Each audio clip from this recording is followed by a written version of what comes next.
일본인들은 자국의 문화에 대한 자부심이 강해서 영어를 배울 필요성을 못 느끼는 것이 아니라 영어를 배우고 싶고 영어로 백인과 대화하는 것을 간절히 원하지만 영어 발음이 너무 후져서 뜻대로 안 되는 것이다. 우리도 일본식 발음 영향받아서 이상하게 발음한 우리가 일본 비웃듯이 영미권 국가 사람들도 우리가 사용하는 영어 들으면 웃기고 이상하다 할걸요. 안녕하세요. 명예 서양이냐는 소리를 들어가며 외국 따라하기에 급급했던 일본. 그런데 서양의 기본이라 할 수 있는 영어를 일본은 다른 나라들과 비교해봐도 최악일 정도로 못한다고 합니다. 미국 대통령 앞에서 일본의 영어 실력이 드러나 개망신을 당한 적도 있죠. 최근 조사 결과 한국보다 영어 실력이 뒤떨어지는 것으로 드러났는데요. 심지어 영어 때문에 일본 기업이 망할 뻔한 처지에 놓였다고 합니다. 대체 어떻게 된 일일까요?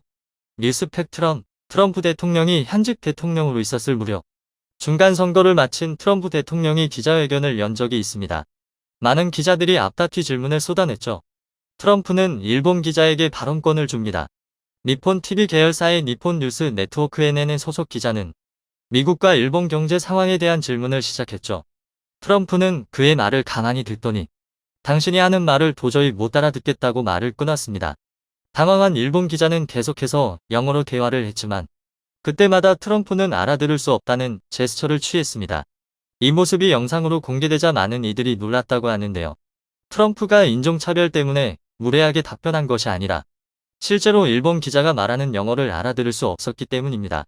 일본 기자가 질문한 영어 문장은 굉장히 집중하지 않으면 알아들을 수 없는 단어로 가득 차 있었고 집중하다 포커스 온나 무역 트레이드와 같은 단어는 일본에서만 통용되는 재팬 잉글리시 발음이었기 때문이죠. 외국 대통령에게 질문할 정도의 기자라면 교육 수준이 높은 것은 물론이고 영어는 기본적으로 잘하는 것이 상식입니다. 일본은 이런 일반 상식을 가볍게 뛰어넘는 무례를 저지른 것이죠. 하지만 트럼프 대통령에게 질문했던 기자의 수준이 일본에서 가장 영어를 잘하는 수준이라는 것이 알려졌습니다. 오랜 기간 서양 문물을 받아들여 서구화가 빠르게 진행되었음에도 불구하고 일본은 왜 이렇게 영어를 못하는 나라가 되었을까요? 일본이 영어를 못하는 이유는 단순합니다. 바로 영어를 배워서 사용할 필요를 못 느끼는 것에서 비롯된 문제입니다. 일본은 세계적으로 독자 규격을 사용하는 것으로 유명한 국가인데요. 1억 명이 넘는 사람이 살고 있기에 내수 시장이 탄탄합니다. 따라서 해외에 물건을 팔아야 할 압박도 적고 일본어만 사용하면 됐었죠. 더불어 일본 문화에 대한 자부심이 크기에 외국어를 배우는 것 자체를 싫어하는 이들이 많습니다. 그렇기에 대부분의 일본 기업에서는 일본어를 표준으로 사용하고 설사 외국에 회사를 진출하더라도 일본어를 쓸 수 있는 사람을 채용하기에 영어를 사용하는 이들이 거의 없을 지경입니다. 이를 적나라하게 드러낸 일이 바로 샤프샤프의 사례입니다. 일본을 대표하는 전자기업 샤프는 몇 년 전 해외 주주들에게 현 기업의 상황을 알리는 결산보고서를 영어로 발간했습니다. 당시 세계 금융시장이 위태로운 상황이었고 샤프도 중요한 기로에 서 있었기에 해외 주주들의 관심은 당연히 결산보고서에 쏠렸습니다. 그런데 영문판 결산보고서에 회사의 존립을 결정짓는 중대한 문제가 나타났다는 문구가 적혀 있었던 것이죠. 샤프에 큰 돈을 투자했던 주주들은 결산보고서에 적힌 말을 그대로 믿었고 샤프의 주식을 전부 파는 대소동이 일어났습니다. 결과적으로 이 결산보고서는 잘못 기재된 것으로 알려져 해프닝으로 끝났지만 샤프의 주가는 곤두박질 쳤고 회사에 대한 신뢰도 바닥이 되었죠. 알고 보니 영문 번역을 하던 중 중대한 문제가 발생할지도 모른다라고 써야 할 문장을 중대한 문제가 발생했다로 번역한 것이 발단이 되었던 것입니다. 영어를 몰랐던 기업 경영진들이 이를 제대로 확인하지 못해 벌어진 사건이었죠. 세계를 무대로 사업을 펼치는 일본 이 기업의 영어 수준이 대학생 수준만도 못하다는 것이 드러난 것입니다. 샤프만이 아니라 일본 기업들은 영문 보고서를 발간하지 않는데요. 일본 기업 중 영문 보고서를 제출하는 곳은 전체 기업 중 8.5%에 지나지 않습니다. 영어 경시 풍조는 일본 내에서 만연한데요. 많은 외국인들이 이용하는 지하철에서도 영어 번역의 수준이 처참한 것이 드러났습니다. 사고가 일어나 열차가 지연됐을 경우 일본어로는 자세하게 설명했지만 영어로는 공지조반 라인 노티스라는 새 단어가 전부였던 일도 있었습니다.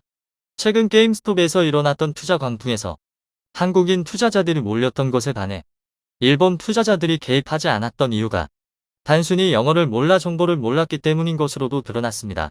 일본에서 데이 트레이더로 활동 중인 무라카미 나오키는 대부분의 정보가 교환되는 미국 커뮤니티 사이트 레딧의 내용이 일본인들이 해석하기에는 어려웠다는 사실을 지적했죠.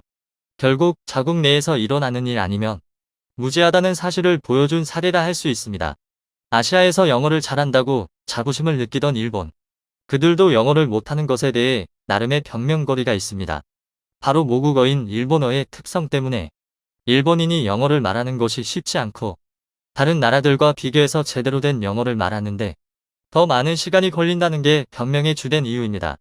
일본어의 특성상 자음이 나오면 반드시 모음이 뒤따라 나와야 합니다.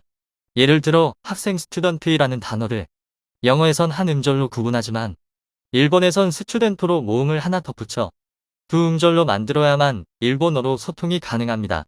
그렇기에 일본인들만 알아듣는 괴상한 일본식 영어 발음이 등장하는 것이죠. 거기에 쓸데없는 영어 자부심까지 결합해 점점 더 영어를 못하는 나라가 된 것입니다. 이로 인해 일본은 어릴 때부터 잘못된 영어 교육을 받아 계속 영어를 못하게 되는 악순환에 빠지게 됩니다. 하지만 영어를 가르치는 전문기관인 EF에선 일본인의 영어 실력을 지적하며 교육의 실패로 인한 문제이며 제대로 된 영어를 가르치는 선생도 없기에 젊은 세대의 일본인들은 제대로 된 영어를 말할 기회조차 못 가진다고 꼬집었죠. 고치려는 의사도 없고 자존심만 센 일본이기에 벌어진 비극인 것입니다. 일제강점기 시절 일을 알 수 있는 일화가 있습니다. 1920년 동아일보에는 일본인 교사가 말하는 영어를 이해할 수 없다는 보성고등보통학교 학생들의 불만이 적힌 기사가 게재되었습니다. 당시 제국대 영문과 출신인 교사가 말하는 영어를 학생들이 도저히 못 듣겠다고 선언하며 이를 비판했던 것이죠. 일본의 영어 교육이 몇십 년 전부터 잘못되었다는 것을 알 수 있는 구절입니다. 실제로 일제강점기 이전 한국에서 시행했던 영어 교육을 보면 한국인들이 얼마나 빠르게 영어를 습득했는지 증언하는 외국인 교사의 말들이 있습니다. 최초의 원어민 영어 교사 호머 헬버트는 알파벳도 모르던 한국 학생들이 3개월 뒤 영어 교사와 자유롭게 영어로 대화하는 모습을 보면서 충격에 빠졌습니다. 다른 외국인 교사들도 한국인들이 영어를 하는 모습을 보고 기겁했다고 하죠. 이렇게 빠른 습득이 가능했던 것은 회화 중심의 영어 학습법을 체득했기 때문입니다. 일본식 문법 교육과는 완전히 정반대되는 교육 방식이 성과를 보인 것이죠. 하지만 일제강점기를 거치고 일본인 교사 손에 영어 교육이 들어가자 일본식 영어 교육이 한국 전역에 퍼지게 되었습니다. 결과적으로 문법에만 집착하면서 한마디 말도 못하는 벙어리 교육을 받게 된 것이죠. 일본의 잘못된 교육이 한국의 영어 교육을 오염시킨 것입니다. 하지만 일본의 잔재를 떨치고 새롭게 교육을 혁신한 결과 지금 대한민국은 일본에 비해 월등히 나은 영어 실력을 보이고 있습니다. EF 교육기관의 조사 결과 한국은 전세계 32위, 일본은 55위를 기록하며 한국의 영어 실력이 더 낮다는 것을 증명했죠. 칸 국제영화제에서 대상을 수상한 봉준호 감독부터 최근 아카데미 여우조연상을 수상한 윤여정 배우에 이르기까지 국제 무대에서 자연스럽게 영어를 사용하는 모습이 잡히면서 외신에선 한국인의 영어 실력이 뛰어나다는 평가도 나왔습니다. 그만큼 실력을 닦고 영어를 연습한 결과다. 세계 무대에서 드러난 것으로 보이는데요. 한국인의 영어 실력은 이제 전 세계를 상대로 뒤지지 않을 만큼 뛰어난 성과를 보이고 있습니다. 일본과는 다른 모습이라 할 수 있죠. 세계 공용어인 영어를 한국인들이 모두 다 자유롭게 쓸 수 있기를 바라며 한국이 일본보다 언어적으로 더 뛰어난 국가로 자리매김하길 바라겠습니다. 그리고 여기에 청중의 의견이 있습니다. 일본어에 영어 많이 섞여 있어요. 일본에 잠깐 살았는데 아프로치라는 말을 자주 들었는데 이해를 못하고 대략 미루어 짐작하고 넘어갔다가 나중에 친구 생기고 물어보니 어프로치더군요. 근데 젊은 세대뿐 아니라 나이 든 분들도 사용할 만큼 고착화된 단어였습니다. 발음이 다 일본화되어서 못 알아듣는 거지 의외로 영어 많이 섞여 있습니다. 일본어의 발음 구조 때문입니다. 우리는 조상님들께 감사해야 합니다. 또 일본의 가장 큰 문제는 명치 시대 때부터 너무나 번역이 발달해서 일반인들이 외국어를 배우지 않아도 되는 이유입니다. 사실 인터넷 이전 해외여행 없던 시대엔 중요한 자산이었겠죠. 중국 고전은 물론 희귀 언어도 예전에 번역을 다 했다고 들었습니다.